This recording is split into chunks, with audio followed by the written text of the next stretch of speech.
मोबिना महक और आप देख रहे हैं डी डिजिटल न्यूज पर इस वक्त की खबर। जिम कॉर्बेट का 150वां जन्मदिन मनाया। नैनीताल के कालाडूंगी में विश्व प्रसिद्ध पर्यावरणविद जिम कॉर्बेट का 150वां जन्मदिन प्रति वर्ष की तरह इस वर्ष भी हर्षोल्लास के साथ मनाया गया। कॉर्बेट संग्रहालय में आयोजित जन्म दिवस समारोह में दीप जलाकर कार्यक्रम का शुभारंभ किया गया। बतौर मुख्य अतिथि कालाडूंगी विधायक बंशीधर भगत ने कॉर्बेट की प्रतिमा पर माल्यार्पण कर उन्हें याद किया। इस मौके पर उनकी जीवनी के आधार पर एक नाटक स्थानीय कलाकारों द्वारा प्रस्तुत किया गया। वहीं अनेक रंगारंग कार्यक्रम आयोजित किए गए। इस दौरान विधायक भगत ने कहा कि कॉर्बेट का जीवन हमारे बीच एक आदर्श पर्यावरणविद के रूप में है। कॉर्बेट ने वन्य जीव संरक्षण और पर्यावरण संतुलन में अनेक कार्य किए, इसलिए हमें कॉर्बेट के सिद्धांतों पर चलकर पर्यावरण और वन्य जीवों को बचाना होगा।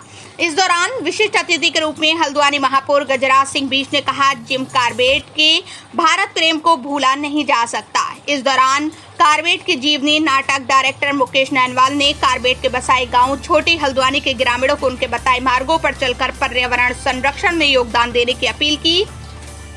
कार्यक्रम के उपरांत कॉर्बेट विकास समिति के अध्यक्ष राजकुमार पांडे द्वारा सभी का आभार व्यक्त किया गया। इस दौरान नगर पालिका अध्यक्ष रेखा कतियूरा सहित कॉर्बेट विकास समिति के मोहन पांडे, इंद्रबीश, गणेश मेहरा, प्रकाश नैनवाल, गोपाल, डॉक्टर सुनील पाठक आदि संख्या में ग्रामीण मौजूद थे।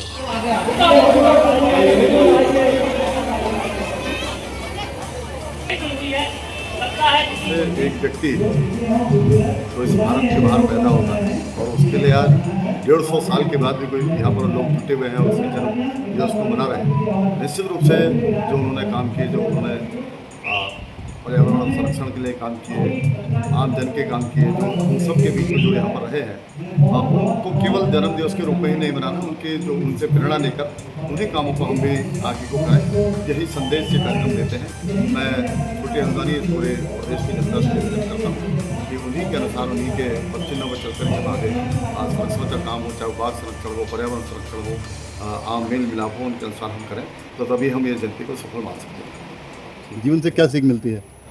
कॉर्बेट हमेशा ही नशे के खिलाफ रहे हैं। उन्होंने लोगों को नशे के दुष्परिणामों के बारे में बताया है और लोगों को जागरूक किया है।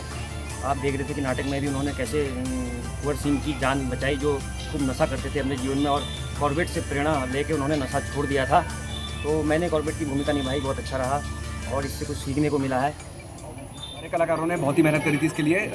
हम काफ़ी 15-20 दिन से इसके लिए मेहनत कर रहे थे। बहुत ये सारे नॉन एक्टर हैं, कोई भी यहाँ पे एक्टर नहीं है जो कि प्रोफेशनली एक्ट करता हो। ये सब कोई अपने बिजनेसमैन है, कोई फार्मर है, तो इन्होंने काफ़ी मेहनत करी थी चीज़ों के लिए। मैं बस इतना ही कहना चाहूँगा कि हम लोग जिम कॉर्बेट साहब को व्यावसायिक तौर पर तो बहुत याद करते हैं, पर अगर देखा जाए तो उनके परोपकारी काम बहुत सारे हैं जिनको हम लोग कभी याद नहीं करते। तो मेरी बस एक आपके चैनल के माध्यम से बस यही गुजारिश है कि उनके व्यावसायिक कामों के को देखते हुए ना, परोपकारी कामों को देखते हुए अगर हम उन्हें याद करें तो हम सब आने वाली पीढ़ियों को शायद कुछ अच्छा संदेश दे पाएंगे। और उन्होंने काफ़ी प्रयास करे थे हमारे छोटी हल्द्वानी के लिए, तो मैं उनका भी धन्यवाद करना चाहूँगा। फिलहाल वो इस दुनिया में नहीं, लेकिन बहुत बहुत धन्यवाद। कॉर्बेट तो वैसे तो ज़्यादातर लोग जो है जिम कॉर्बेट को जो है एक शिकारी के रूप में ही जानते हैं, लेकिन अगर उनके व्यक्तित्व को आप देखेंगे तो एक शिकारी भी थे, एक बहुत अच्छे ऑथर भी थे, राइटर भी बहुत अच्छे थे और एक बहुत अच्छे समाजसेवी थे और पर्यावरण संरक्षण की बात भी करते थे। पहले वो शिकारी थे, उसके बाद उनका हृदय परिवर्तन हुआ तो उन्होंने कैमरा अपने हाथ में पकड़ा, फिर वो कैमरे से शिकार करते थे। तो एक बहुत बहुआयामी शख्स थे, तो जिनके आज हम लोग जो है यहाँ पे समिति और पूरे गांव के लोग हम लोग जो है इसका हर साल मनाते हैं। तो लेकिन इस बार 150वां ये जन्मदिन था, तो हम लोगों ने थोड़ा सा उन्हीं के जीवनी पे आधारित, उन्हीं के माइंड या पुस्तक से ये हमारे डायरेक्टर साहब ने ये नाटक जो है स्क्रिप्ट लिखी, जिस पे हम लोगों ने काम किया। और यही है कि पर्यावरण संरक्षण और कालाडूंगी एक जो है पर्यटन के रूप में, हब के रूप में उभरे। जैसे रामनगर है, वैसे हमारी इच्छा है कि ये कालाडूंगी एक पर्यटन हब की तरफ यहाँ पे हो।